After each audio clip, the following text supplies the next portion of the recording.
has changed considerably since the U.S. global tax system was created in the 1960s. A new proposal has been drafted, hoping to lure American companies away from keeping almost $2 trillion overseas in order to avoid paying taxes here at home.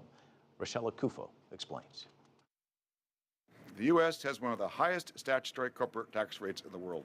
U.S. Senator Max Baucus, a Democrat from the state of Montana, is chairman of the Committee on Finance and has long been championing international business tax reforms.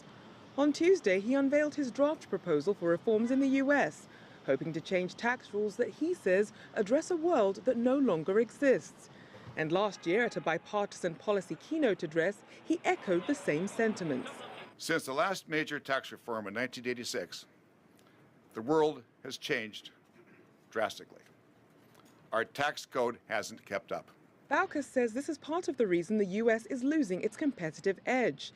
As an incentive, Senator Baucus proposes lowering the tax rate to under 30% and simplifying the tax code. U.S. corporations with an income of over $18.3 million pay 35%, while small and mid-sized companies are taxed at 40%. In contrast, the average tax rates across Africa, Latin America, the European Union, and Asia are all under 30%. They have lowered corporate rates to attract businesses. They have shifted to territorial systems to keep their companies from moving overseas. And they have tougher rules against shifting profits to tax havens. Senator Baucus hopes the government revenue lost by reducing the tax rate would be offset by limiting how much companies can transfer abroad in order to avoid paying U.S. taxes. Companies would also be allowed to bring back profits from overseas without being taxed at the full corporate rate, while spreading those payments over 8 years.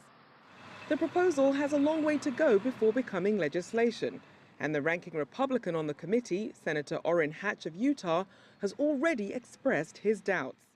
Rachelle Akuffo, CCTV in Washington.